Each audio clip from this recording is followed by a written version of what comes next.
Hello Aquarius, Sun, Moon, Rising, and Venus signs. Kamusta kayo? Sana po ay nasa mabuti kayong kalagayan. Welcome back po sa Star Tarot. At kung bago kayo rito, welcome din po kayo. Please subscribe, like, share my videos, and leave me a comment kung nakaresonate kayo. So we have Meadow Lark. Sabi dito, smile. You will soon experience a wonderful journey of inner discovery. Ayan, kaya wag ka nang malungkot, ano, wag ka nang magmukmok, wag ka nang malungkot. Mag-smile ka na lang, ngumiti ka because something nice, something beautiful is about to happen. Maaaring yung mga panahong ito din, ano, nagkakaroon kayo ng time to know yourself better at maaaring nagninilay-nilay kayo, nagmumuni-muni kayo. You are reconnecting with your higher self, ganun. And may mga madidiscover kayo about yourself na talagang magpapangiti sa iyo at maaaring magpapatayo sa inyong mga paa, 'di ba? At kung ano man ang mga madidiscover mo about yourself, maaaring you're going to definitely embrace that at mas maa-appreciate mo siguro ngayon ang inyong sarili. So good for you. We have Robin, new growth and potential is on the horizon. Ayan, reach out and embrace it. You know what? Feeling ko dito yung growth na to is yung pagkatao ninyo. Kasi maaaring marami kang makikilala mo ngayon lalo yung sarili mo. 'Di ba? Maaaring marami kang madidiscover about yourself na, wow, meron ka palang ganito. Matapang ka din pala, magaling ka din pala, maabilidad ka, mga ganyan. So, maybe you are reaching to that new potential of yours, no? At gagamitin mo yan, i-embrace mo yan sa ngayon. That's why you will be uh, appreciating you, no? More sa ngayon. We have Osprey. Your success is now at hand. Allow the abundance to flow to you effortlessly. Ayan, so magtatagumpay ka na. 'Di ba? Nasa mga kamay mo na yung kapangyarihan para mag-succeed ka, para magtagumpay ka. So, maaaring ito, yung mga talents mo, skills mo, gifts mo, maaaring i-embrace mo na din yan, madidiscover mo na yan sa sarili mo sa ngayon, and you are going to be appreciating that, mas gagamitin mo na yan, susubukan mo ng i-practice, no, sa buhay, gamit yung mga nabanggit ko at maaaring yan ang magdadala sa iyo sa tagumpay. Yan ang magbubukas ng pinto para sa magtagumpay ka sa iba't ibang bagay, sa iba't ibang larangan, 'di ba? At maaaring yan, ano, ang pagmumulan mo ng swerte, ng kasaganaan, 'di ba? Ng kayamanan. So we also have the pelican. Choose to follow the path of forgiveness and raise your vibration. Ayan. So feeling ko din dito, talagang magiging maganda ang ang takbo ng pag-iisip ninyo at nararamdaman. You will be thinking positively, you will be feeling positively. Kaya ngayon din, gigisingin mo na din ang sarili mo na magpatawad, no? Pipiliin mo na magpatawad ka, pipiliin mo na maging magaan ang iyong pakiramdam. At kung ano man yung mga resentments, may mga emotional baggages, emotional wounds, siguro na nararamdaman pa ang iba sa inyo na meron pa kayong basurang ganyan sa puso mo, maaaring yan ay isasantabi mo na din at papalitan mo na ng pagpapatawad, acceptance, at handa ka nang mag-move on. Handa ka nang magsimula ng bagong chapter sa buhay mo na wala itong mga nagpapabigat na itong nararamdaman ninyo. So we have Raven. The universe is calling you to notice important synchronicities. Ayan. So, kasi Aquarius, maaring may mga guidance na pinapadala sa iyo ang divine universe sa ngayon. And maaring yan ay through synchronicities.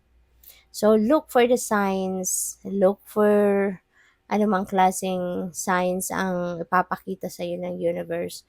O pwedeng mga yan, mga certain kind of animals na ipapakita niyo sa iyo, po puwedeng mga number meanings, I mean mga number sequence, yung mga angel numbers, no?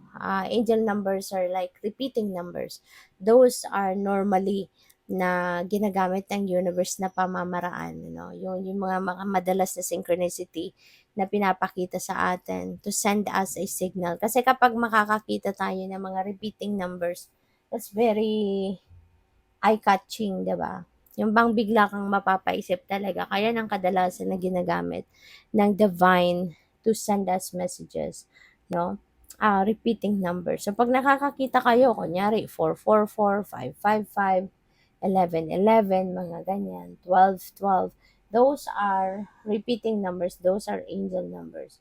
So, i-ano ninyo, kung hindi ninyo sigurado kung anong ibig sabihin ng mga numbers na yan, makakatulong sa inyo dito yung YouTube, ang dami ng mga vlogs na nagdi-discuss ng mga number meanings, ng angel numbers in numerology. Ganun din sa Google, no? Hanapin ninyo, i-Google nyo lang yan.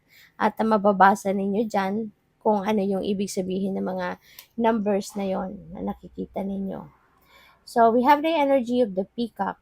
Inherent wisdom is emerging at this time. Watch it and ready yourself for a rebirth. Okay? So, yun. Maaaring it's about time na para sa inyo, no, na mabago na ang inyong sitwasyon.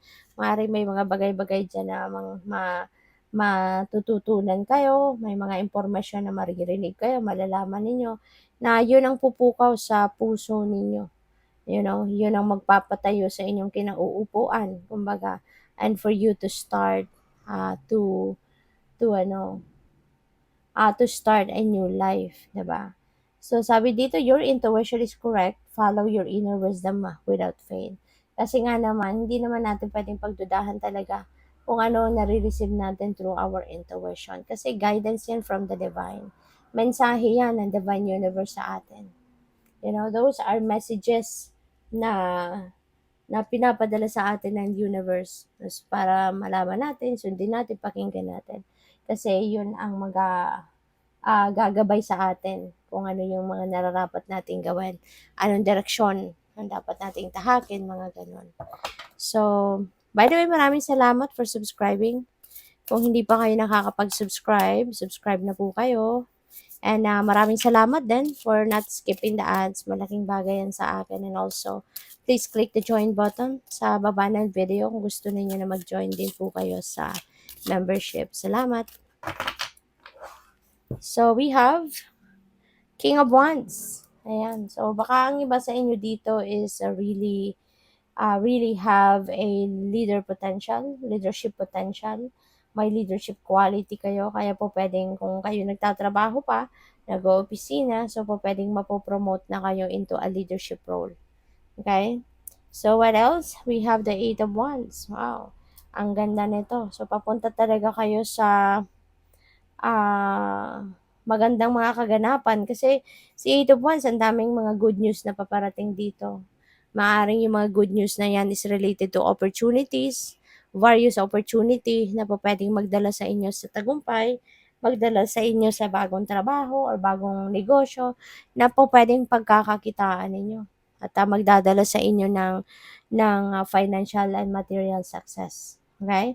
O pwede rin na magta-travel dito ang iba sa inyo. Ano? So, good luck. The world. Speaking of travel, see the world is, could be an international travel para sa inyo. So, baka ang iba sa inyo dito babiyahe talaga internationally for whatever reason. But, o pwedeng treat ninyo yan sa sarili ninyo na travel na to. 'Di ba? Kasi may tagumpay kayo dito eh. Meron kayong makakamit na tagumpay, merong achievement, merong accomplishment. So po pwedeng treat ninyo sa sarili ninyo yung travel na to. Kaya have fun.